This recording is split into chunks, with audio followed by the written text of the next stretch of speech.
நம்முடைய கர்த்தராகிய இயேசு கிறிஸ்துவின் பரிசுத்த நாமத்திற்கு மகிமை உண்டாவதாக. உங்கள் யாவருக்கும் என்னுடைய அன்பின் வாழ்த்துக்கள். தானியேல் 3ஆம் அதிகாரம் 17வது வசனம். நாங்கள் ஆராதிக்கிற தேவன் எங்களை தப்புவிக்க வல்லவராயிருக்கிறார். அவர் எரிகிற அக்கினிச் சூளைக்கும் ராஜாவாகிய உம்முடைய கைக்கும் நீங்களாக்கி விடுவிப்பார்.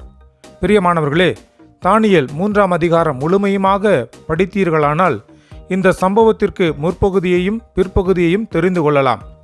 பாபிலோனிய தேசத்திற்கு சிறைபிடிக்கப்பட்ட வாலிபர்கள் சாத்ராக், மேஷாக், ஆபேத்நேகோ என்பவர்கள் ராஜா நிறுவின பொற்சிலையை பணிய மாட்டோம் என தைரியமாக சூளுரைத்தார்கள். பாருங்கள், பணியவில்லை என்றால் என்ன தண்டனை என்பதை அறிந்தவர்களாயிருந்தும் அவர்கள் தேவன் பேரில் கொண்டிருந்த பக்தி வைராக்கியம், அசைக்க முடியாத விசுவாசம் அவர்களை தைரியப்படுத்தியது.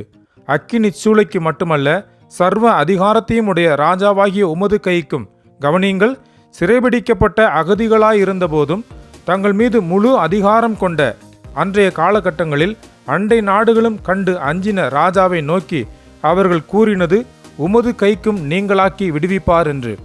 அவர்கள் அச்சமின்றி தைரியமாக சொன்னார்கள்.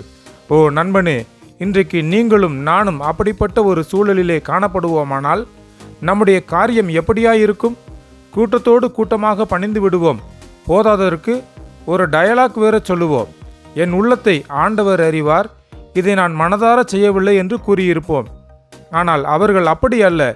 கைகளும் கால்களும் கட்டப்பட்டு அக்கினியிலே போடப்பட்ட போது கதறி கூச்சலிடவில்லை.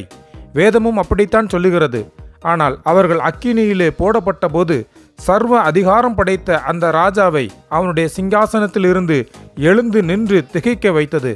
காரணம், சூளையிலே 3 பேரல்ல, 4வதாக தேவனே இறங்கி வந்தார். அல்லேலூயா!